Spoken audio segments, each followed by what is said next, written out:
बिस्मिल्लाहिर्रहमानिर्रहीम। अस्सलाम वालेकुम।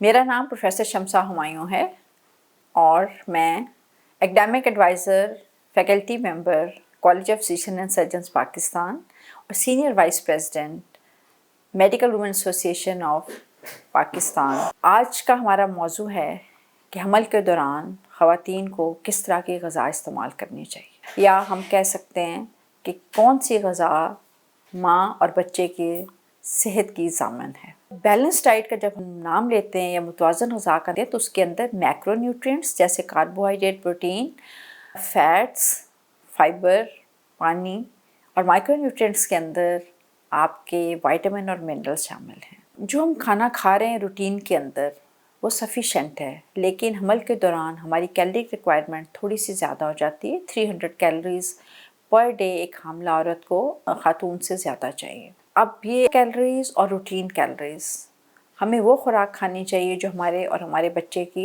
सेहत के लिए ज़रूरी है। तो फ्रेश फ्रूट्स, सब्जियां, अनाज, मुर्गी, मछली, प्लेंटी ऑफ वाटर, ये वो सब चीज़ें हैं जो हमें तरजीही बुनियाद पर अपनी खुराक में शामिल करनी चाहिए। आपके कम से कम 3 to 4 और 5 सर्विंग्स फ्रूट्स की और वेजिटेबल्स की आप डेली लें। रोटी गंदम की हम खाते हैं, गंदम की रोटी ही हमें खानी चाहिए। अंदर से उसके अगर उसको छाने ना या अनछने आटे की रोटी खाएं तो आपके बहुत सारे माइक्रोन्यूट्रिएंट्स उसके अंदर, फॉलिक एसिड, आयरन और बहुत से मिनरल्स उसके अंदर शामिल होते हैं।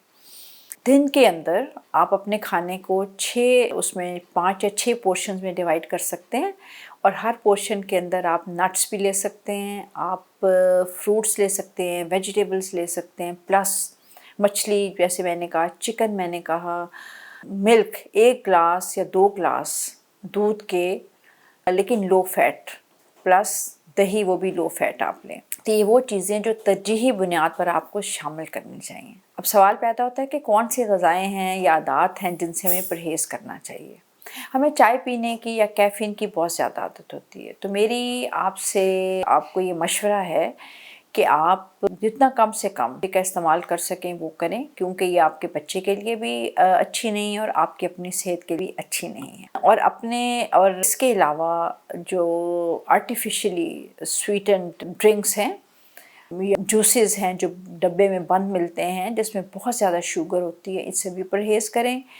फिर फास्ट फूड जिसके अंदर फ्राइज़ हैं, बर्गर्स हैं, पिज़्ज़े हैं, शॉर्मे हैं, नगेट्स हैं, सॉसेजेस हैं, इन सब से आपका परहेज़ लाज़िम है, क्योंकि आपको कैलोरीज तो देते हैं लेकिन ग़ज़ाइयत मुहैया नहीं करते। इसके अलावा बाज़ार के बने हुए खाने या पैक्ड या टिन फूड, उससे भी आप अवॉइड करें। फिर एक और बड़ी इम्पॉर्टेंट चीज़ है जिसको मैं स्ट्रेस करूँगी कि रॉ मीट या सब्जियां अच्छे तरीके से इनको धोएं, पकाएं। और इस दौरान folic acid, calcium, vitamin D और आयरन, इनको हम कहते हैं सप्लीमेंट्स या माइक्रोन्यूट्रिएंट्स, इनका बहुत ही अहम रोल है। फॉलिक एसिड बच्चे के ब्रेन की डेवलपमेंट के लिए और आपके खून के सुर्खुलियों के लिए ज़रूरी हैं। तो फॉलिक एसिड हमल से पहले शुरू कर लें और फर्स्ट ट्राइमेस्टर या फर्स्ट 28 डेज़ या फर्स्ट 3 मंथ्स फॉलिक एसिड ज़रूर लें। आयरन डेफिशिएंसी एनीमिया हमारे यहाँ बहुत कॉमन है। आयरन आप कहाँ से लें? रिच सोर्स ऑफ आयरन जो है कि दालें, आपकी ग्रीन लीफी वेजिटेबल्स हैं जिसके अंदर पालक है, चुकंदर है, इन सब चीज़ों से, या सेब हैं, इन सब चीज़ों से आप आयरन ले सकते हैं। लेकिन इन स्पाइट ऑफ दैट आपको आयरन सप्लीमेंट्स चाहिए। 60 मिलीग्राम सप्लीमेंटल आयरन डेली आपकी रिक्वायरमेंट है, जो आपको अनीमिया से बचाती है। अगर आप अनीमिया का शिकार हैं या आपकी हीमोग्लोबिन कम है तो आपको इससे ज़्यादा आयरन चाहिए। आयरन एब्जॉर्प्शन के मसाइल होते हैं जिसमें आप आयरन हज़म नहीं कर सकते, या कुछ लोगों को आयरन की स्मेल से प्रॉब्लम होती है। इस सूरत के अंदर आप अपने हेल्थ प्रोवाइडर से रुजू करें जो आपको डिफरेंट ऑप्शंस सजेस्ट करेगा। आयरन के साथ आपने मिल्क और टी इसका इस्तेमाल नहीं करना, और बहुत ज़्यादा सब्जियों को पकाना नहीं, क्योंकि आयरन उससे आपका ज़ाया हो जाता है। तो हमेशा जब आप आयरन खाएं तो खाने से 2 घंटे पहले, 1 घंटा बाद, और अगर उसके साथ आप सिट्रस जूस ले लें, जैसे ऑरेंज जूस ले लें जिसके अंदर विटामिन सी हो, तो वो आयरन को जज़ब करने में मदद देता है। آپ انیمیا سے بچ سکتے ہیں، جو کہ حمل میں بہت ساری پیچیدگیوں کا باعث بنتا ہے۔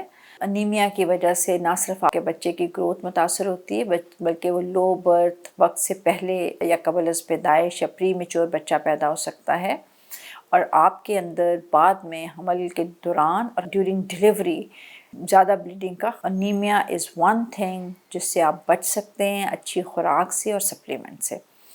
پھر کیلشیم ہڈیوں کے لیے اور دوسرے اعضاء کے لیے ضروری ہے، تو کیلشیم آپ کہاں سے لیں؟ کیلشیم کے لیے رچ سورس تو ڈیری ہے، جس کے اندر آپ لو فیٹ ملک لے سکتے ہیں، آپ یوگرٹ لے سکتے ہیں۔ پھر وائٹامن ڈی آپ مچھلی سے لے سکتے ہیں، پلس سپلیمنٹس بھی لینے چاہیے آپ کو۔ So during and throughout pregnancy folic acid, iron and calcium supplements بہت ضروری ہیں، اور اس کو آپ کو باقاعدگی سے لینا چاہیے۔ اب کون سی ایسی غذائیں ہیں جس سے آپ کو پرہیز کرنا چاہیے؟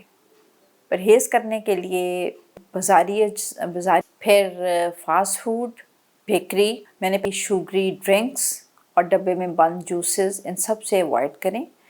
گھر کا پکا ہوا فریش کھانا استعمال کریں۔ شوگر بھی ہمارے یہاں ایشین میں بہت کامن ہے، تو اگر آپ کو شوگر نہیں ہے اور ڈیورنگ پریگننسی اگر آپ اس کیٹیگری میں فال کرتے ہیں، جیسے آپ کی اسٹرانگ فیملی ہسٹری ہے شوگر ہونے کی، اور آپ کو شوگر نہ ہو جائے، تو آپ ان سب چیزوں سے اوائڈ کریں جو شوگر کو پریسیپیٹیٹ کرتی ہیں، ڈائبٹیز ہونے میں معاون ثابت ہوتی ہیں، جس کے اندر وہی چیزیں ہیں، فاسٹ فوڈ ہے، بازاری چیزیں ہیں، پھر بیکری ہے، اس کے علاوہ شوگری ڈرنکس ہیں۔ ان سب چیزوں سے آپ کو اوائڈ کرنا چاہیے۔ اگر شوگر ہے تو آپ کا ہیلتھ پرووائڈر آپ کو ہیلپ کرے گا کہ آپ اسمال پورشنز میں کھائیں، at least 6 times a day کھائیں، لو گلائسیمک انڈیکس والی خوراک استعمال وہ سب چیزیں اپنی خوراک سے نکال دیں، جس سے کہ شوگر آپ کو ایک شوگر ڈائٹ چارٹ بھی مل سکتا ہے۔ جیسے میں دوں گی آپ کیلا یا اسی طرح سے وہ چیزیں شوگر لیول ہائی کرتی ہیں، ان سب سے اوائڈ کریں۔ لو گلائسیمک انڈیکس والے فروٹ استعمال کریں، جس کے اندر سیب ہے، جس کے اندر آڑو ہے، ناشپاتی ہے۔ یہ وہ چیزیں ہیں جو کہ لو گلائسیمک انڈیکس ہے ان کا، لیکن یہ rich source of nutrients, micro اور میکرو نیوٹرینٹس ہیں۔ فائبر کا استعمال بہت ضروری ہے، کیونکہ کانسٹیپیشن از اندر ایشو جو کہ حمل میں ہو۔ اب آپ کو خوراک، جیسے میں نے کہا، متوازن خوراک کھانا ہی صرف ضروری نہیں بلکہ خوراک کو انجوائے کرنا بھی ضروری ہے، تو سب کے ساتھ مل کر کھائیں، اچھی خوراک کھائیں، بیلنس ڈائٹ کھائیں، سپلیمنٹس کھائیں، ہلکی پھلکی ورزش کریں، خوش رہیں، تو انشاءاللہ آپ بھی صحت مند رہیں گی اور ایک صحت مند بچے کو جنم دیں گی۔ تو میرا ٹیک ہوم میسج آج کا پیغام ہے، صحت مند ماں، صحت مند بچہ، یہ صحت مند معاشرے کی بنیاد ہے۔ تھینک یو، شکریہ۔